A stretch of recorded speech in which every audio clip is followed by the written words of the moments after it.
खबर कटेगी नहीं खुलेगी। जो दिखा वो आधा था। खबरों का अनकट सच देखिए news uncut only on morning India. संसद में बैकफुट पे सरकार। जी हाँ, हम ये इसलिए कह रहे हैं क्योंकि मानसून सत्र के संसद सत्र को पूरी तरीके से आप देखें तो सरकार अभी तक विपक्ष के साथ समन्वय नहीं बना पाई है और उन बिलों को लेकर जिन बिलों को लेकर आप कह सकते हैं कि बजट सत्र से चर्चाएं चल रही थी कि परसिमन बिल, महिला आरक्षण बिल को सरकार लेके आएगी, वो बिल अभी तक लापता है सदन से। तो ये कहा जा सकता है कि सरकार इस बार बैकफुट पे है सदन के अंदर। नमस्कार, मैं संजय सिंह और आप देख रहे हैं मॉर्निंग इंडिया और मॉर्निंग इंडिया के न्यूज अनकट में आप सबका स्वागत है। आज हम बात करेंगे संसद मानसून सत्र का और संसद के अंदर जो विपक्ष और सरकार के बीच नूरा कुश्ती चल रही है उसी को लेकर। विपक्ष लगातार सरकार के ऊपर दबाव बना रहा है। वो ये दबाव बना रहा है कि गृह मंत्री सदन में आए और जंतर मंतर पर जो छात्रों के ऊपर पैलेट्स गन चले थे उसके विषय में जवाब दे कि इसका आदेश किसने दिया था, यानी इसको चलाने का आदेश किसने किया था। क्योंकि सबको पता है कि दिल्ली का जो कह सकते हैं कि पुलिस है वो गृह मंत्रालय के अधीन आती है और देश के गृह मंत्री अमित शाह है। दूसरी जो सबसे महत्वपूर्ण चीज है कि लगातार सदन के अंदर विपक्ष छात्रों के मुद्दे को लेकर संसद को अभी तक हाईजैक किया हुआ है और 2 सप्ताह से ज़्यादा का समय बीत चुका है मानसून सत्र का और अभी तक सरकार कोई उस कह सकते हैं कि बहुत महत्वपूर्ण कामकाज नहीं कर पाई है। सदन के अंदर किसी भी विधेयक पर बहुत चर्चाएं नहीं हुई हैं। जो कुछ विधेयक पास भी हुए हैं उन विधेयकों को सरकार ने सिर्फ पास करा लिया है, उस विधेयक पर कोई चर्चा नहीं की गई है और ये कहीं ना कहीं लोकतंत्र के लिए एक घातक है, एक घातक संदेश है। खासतौर पर विपक्ष को भी ये सोचना चाहिए कि जब लोकतांत्रिक तरीके से देश में एक चुनी हुई सरकार और एक चुना हुआ विपक्ष है तो किसी भी कह सकते हैं कि बिल को पास करने के पहले संसद में उस पर चर्चा जरूर होनी चाहिए और उसके बाद ही उस विधेयक को पास करना चाहिए। मानसून सत्र से पहले बीजेपी के लिए जो सबसे बड़ा झटका कह सकते हैं या सरकार के लिए जो सबसे बड़ा झटका था वो ये था कि परसिमन बिल जो बजट सत्र के दौरान लाया गया था वो सरकार पास नहीं करा पाई थी और कुछ वोटों से वो सदन के अंदर गिर गया था बिल। और उसके बाद से सरकार लगातार ये प्रयास कर रही थी कि किसी तरीके से जो 2/3 बहुमत का आंकड़ा है उस परसिमन बिल को पास करने के लिए उसको जुटाया जाए और उसके लिए सबसे पहले आम आदमी पार्टी के 7 जो सांसद थे वो टूट के अलग हुए और वो बीजेपी में सम्मिलित हुए।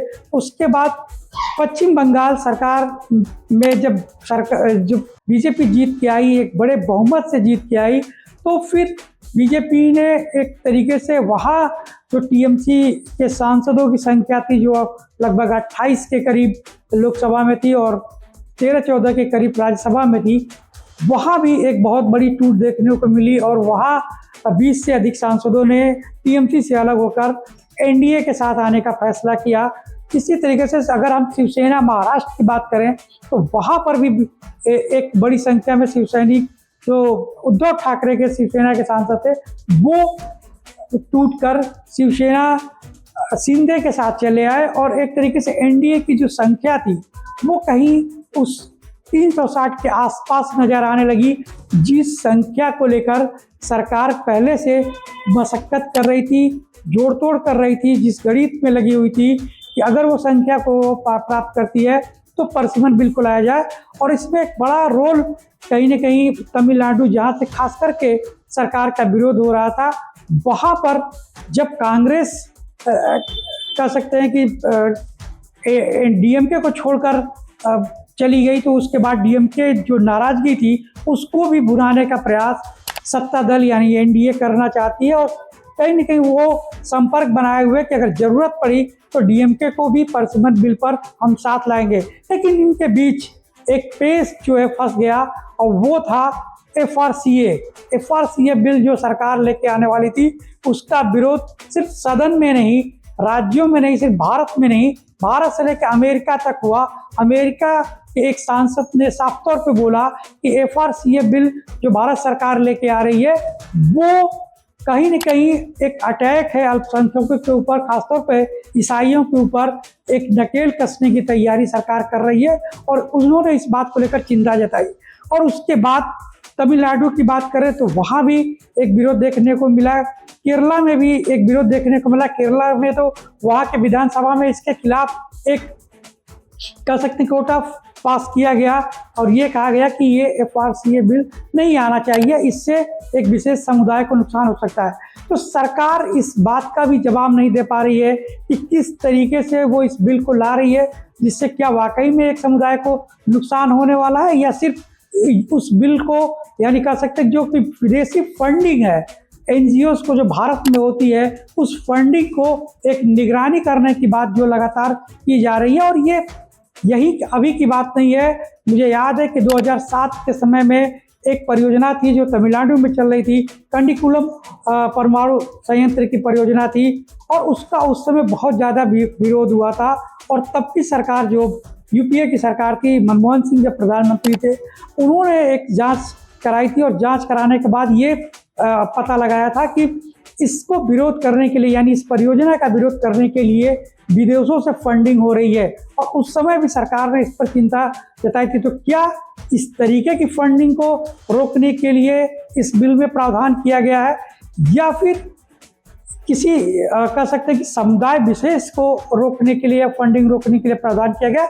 ये बात सरकार को बताना चाहिए। और क्या सरकार अब बचे हुए 2 या 3 दिनों के बीच एफआरसीए बिल को लेकर आएगी?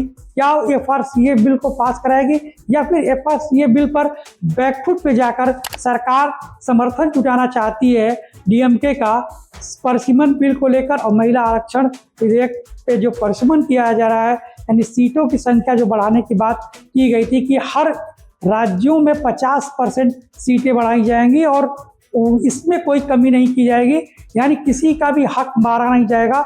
ये बात वो सदन के अंदर प्रधानमंत्री और गृह मंत्री बार बार कर रहे हैं, बार बार इसका आश्वासन भी दे रहे हैं। अब तो लिखित आश्वासन देने की भी बात की जा रही है। तो कई चुनौतियां थी सरकार के लिए। ये मानसून सत्र ये माना जा रहा था कि बहुत ही धमाकेदार होगा और सरकार इसमें अपने कुछ बड़े महत्वपूर्ण एजेंडों को पास कराएगी, लेकिन जो हालात हैं, जो अब तक के हालात हैं, वो यही दर्शा रहे हैं कि अभी तक सदन के अंदर इस तरीके का कोई भी माहौल नहीं दिखाई दे रहा है, कोई हलचल नहीं दिखाई दे रही है। सरकार अब कोई जल्दीबाजी में भी नहीं दिखाई दे रही है जिससे कि वो इस कह सकते हैं महत्वपूर्ण विधेयकों को पास कराना चाहती है। तो ये सरकार क्या इस बार जो मानसून सत्र है उसको उस तरीके से प्रोडक्टिविटी नहीं कर पाई जैसा वो खुद सरकार चाहती थी? कहीं न कहीं सरकार एक दबाव में भी दिख रही है, चाहे वो छात्र आंदोलन को लेकर हो, नेट की लीक को लेकर हो, धर्मेंद्र प्रधान के इस्तीफे को लेकर हो, गृह मंत्री के बयान को लेकर हो। तो कई ऐसे सवाल खड़े हुए हैं जहां पर अभी भी सरकार और विपक्ष के बीच तालमेल नहीं है, सरकार और विपक्ष के बीच उस तरीके से मतभेद दिखाई दे रहे हैं जो अभी भी सदन को चलाने के लिए सही तरीके से काम नहीं कर पा रहे हैं। और ये चुनौतियां हैं, क्या गवर्नमेंट सरकार इस चुनौतियों से निपट पाएगी?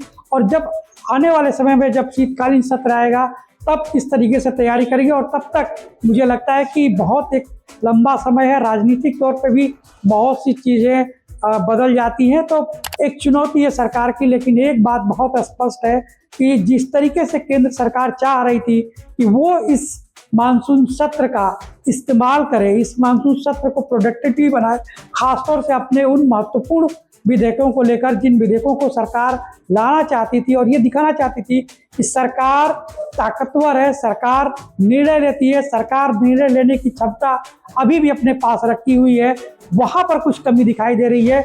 मुझे लगता है कि हमें और इंतजार करने पड़ेगा इन चीज़ों के लिए। लेकिन ये जो मानसून सत्र है वो लगभग पूरी तरीके से वॉश आउट हो चुका है।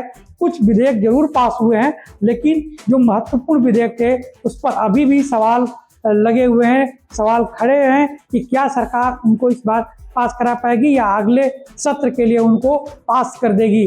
तो ये कई सवाल हैं जिनका जवाब तलाशने का प्रयास किया जा रहा है। आने वाले समय में जो कुछ भी होगा, हम अपने दर्शकों तक उन सारे महत्वपूर्ण विषयों को लेकर आएंगे। तब तक के लिए हमें इजाज़त दीजिए। धन्यवाद। आप देखते रहिए मॉर्निंग न्यूज़।